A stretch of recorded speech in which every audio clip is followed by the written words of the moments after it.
CNN projects that Donald Trump has been elected president, defeating Vice President Kamala Harris and making a political comeback unlike any in modern American politics. Thank you very much. Wow.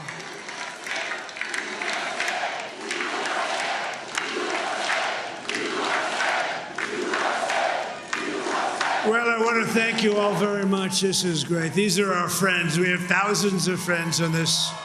So let me say, and I love you back. And I love you back. The 2024 U.S. elections have concluded, and the result was nothing short of shocking. After months of intense campaigning, debates, and media scrutiny, Donald Trump emerged as the winner, securing a victory that many had not predicted. For Kamala Harris, the Vice President of the United States, the defeat represented a significant blow, not only to her political future, but also to the future of the Democratic Party. As the dust settled, questions began to emerge. Did Kamala Harris and the Democratic establishment miscalculate the situation? Was the strategy really the right one? And perhaps most importantly, what lessons can be learned from this outcome?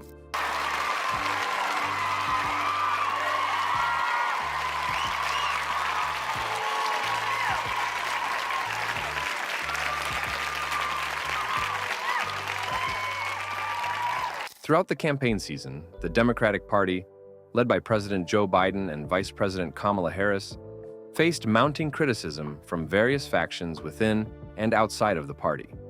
Democrats struggled to connect with voters in key swing states, particularly in rural America, where many felt ignored by the party's urban-centric agenda. As the election night results came in, it became clear that while Trump's popularity had not diminished, the Democratic Party had failed to adapt to the shifting political landscape. They put their faith in Vice President Kamala Harris to deliver not just the star-studded joy and the power of the culture from Beyonce to Taylor to basically every star in Hollywood, plus the many memes and incredible digital content, but also the change that could make this multicultural democracy real and accessible and affordable to everyone. One of the most significant criticisms that emerged after the defeat was the Democratic Party's failure to connect with rural America.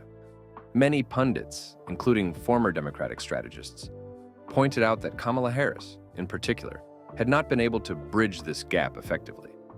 In the aftermath of the election, voices within the Democratic Party, including several former politicians, expressed their disappointment with the party's inability to engage with these crucial voters. A majority of American voters actively chose him over her.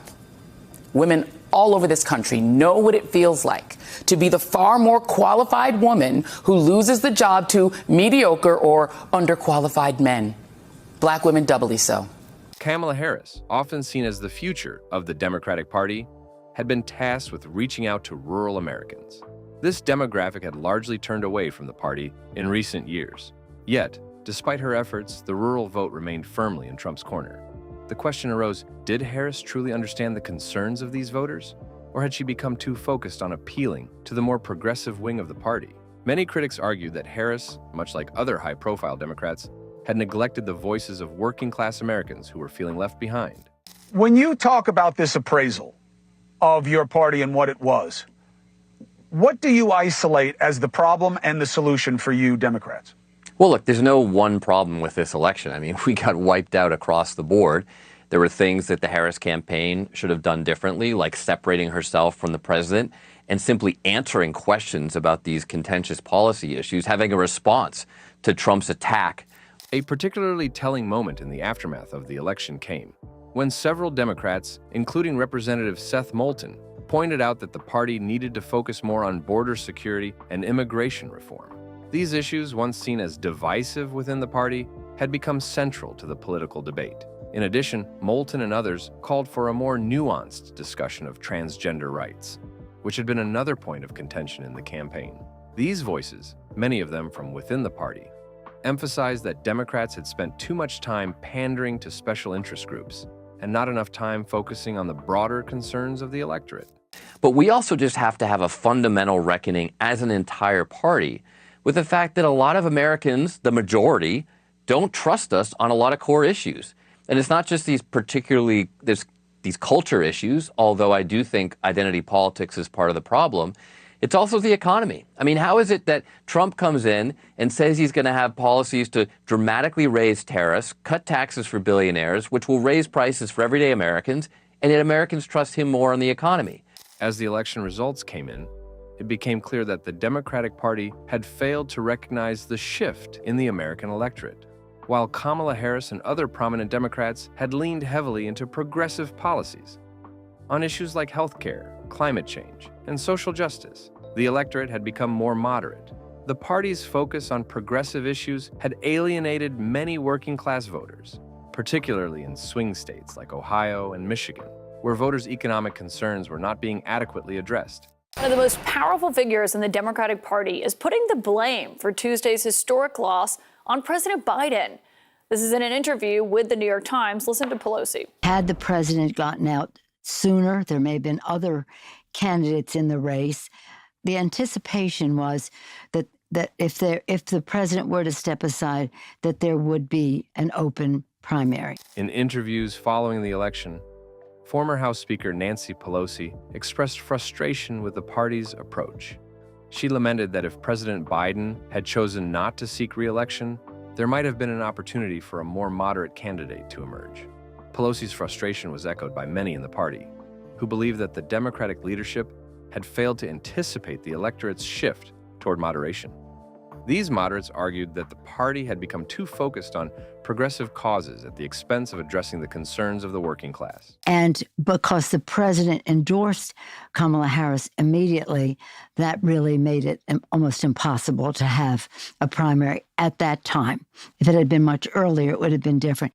That is Pelosi's view of the race, as she told to CNN contributor Lulu Garcia-Navarro. Senator Bernie Sanders, long an advocate for progressive policies, also voiced his discontent.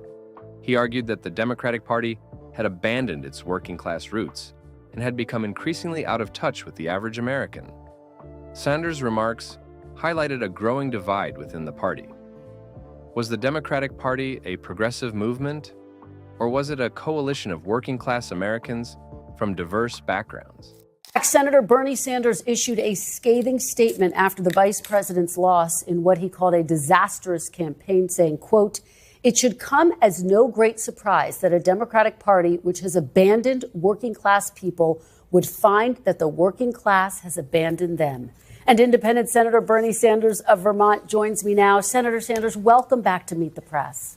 As the campaign unfolded, Kamala Harris was thrust into the spotlight. Despite her position as vice president, her role in the campaign was often viewed as a potential liability. Harris had started her campaign late in the summer of 2024, and many observers felt that this delay put her at a disadvantage. The timing of her campaign, combined with the growing dissatisfaction among certain factions of the Democratic Party, led to questions about her ability to unite the party behind her. The working people of this country are extremely angry. They have a right to be angry. In the richest country in the history of the world, today the people on top are doing phenomenally well, while 60% of Americans are living paycheck to paycheck, and millions of families worry that their kids are actually going to have a lower standard of living than they do. Critics of Harris pointed to her lack of visibility in the months leading up to the election. Unlike her running mate, President Biden, who had spent years cultivating relationships with key Democratic constituencies, Harris had not been able to generate the same level of enthusiasm among voters. In particular, her lack of press conferences and her tendency to avoid contentious issues left many wondering whether she was truly capable of leading the party in the face of a resurgent Trump. We got a corrupt campaign finance system which allows billionaires to buy elections. So if you're an average worker out there, you're saying, hey, I'm working longer and longer hours, going nowhere in a hurry, worried about my kids, and yet the people on top have never had it so good. Where is the Democratic Party? Are they prepared to stand up to these powerful corporate interests, raise the minimum wage, fight for health care for all people? One of the most controversial aspects of the Harris campaign was its reliance on celebrity endorsements and big money donors. While the Democratic Party spent over $1 billion on the 2024 election, Critics argued that much of this money was poorly paid. For example, the Harris campaign allocated millions of dollars for celebrity event productions, including a costly appearance by Oprah Winfrey. However, this strategy seemed to fall flat, as many voters in crucial swing states were more interested in substantive policy proposals than in star-studded events. Please welcome Kamala Harris! Oprah threw her star power behind Kamala Harris last night in a live-streamed interview in the battleground state of Michigan. There was a 400-strong studio audience and a spectacular video wall of 1,000 screens of viewers across America. This lavish spending drew significant backlash from party insiders and donors. Many felt that the campaign had misused funds, investing heavily in optics and celebrity endorsements, rather than focusing on policy issues that resonated with voters. This disconnect between the party's priorities and the concerns of working-class Americans further alienated key voting blocs and contributed to the overall sense of disillusionment within the Democratic Party. In the aftermath of the election, the Democratic Party was left grappling with a sense of crisis. The loss to Donald Trump was not just a defeat at the polls. It was a wake-up call for a party that had been struggling to define its identity in a rapidly changing political landscape. The party had alienated rural voters, failed to connect with moderates, and perhaps most damagingly, failed to adequately address the concerns of the working class. President-elect Donald Trump winning the most popular vote by a Republican candidate ever, and Bernie Sanders says Democrats have nobody to blame but themselves. The working class of this country is angry, and they have a reason to be angry. One of the most pointed critiques came from Evan Barker, a former Democratic fundraiser who had switched allegiances to Trump. Barker pointed out that the Democratic Party's cultural elitism and disdain for middle America had become a major liability. In the final days of the campaign, when President Biden referred to large swaths of the country as garbage, it became clear that the party had lost touch with many of its most important voters. Evan Barker joins us right now from San Francisco. Evan, good morning to you. Hi, how are you? I'm doing okay. What a story. You're a lifelong Democrat. Everybody in your family, Democrats. You raised $50 million for Democrat candidates, and yet you voted for Donald Trump. You're in San Francisco. What's the reaction from your friends? Hey, we thought we knew her. She voted for Trump. I think I need to go into hiding. So, where do the Democrats go from here? The party's loss in 2024 has created a moment of reckoning, and many within the party are calling for a shift toward the center. There is widespread agreement that the party must reconnect with its working class base, which has long been the backbone of the Democratic coalition. However, this shift will take work. Many progressives within the party are deeply invested in issues like climate change, healthcare reform, and social justice. Finding a way to bridge the gap between these progressive ideals and the more moderate concerns of the working class will require serious soul-searching and compromise. Moving forward, Democrats will need to focus on rebuilding trust with voters who feel that the party has left them behind. This may mean reevaluating positions on issues like immigration, healthcare, and social justice. It may also mean embracing a more pragmatic approach to governance, one that prioritizes compromise and bipartisanship over ideological purity.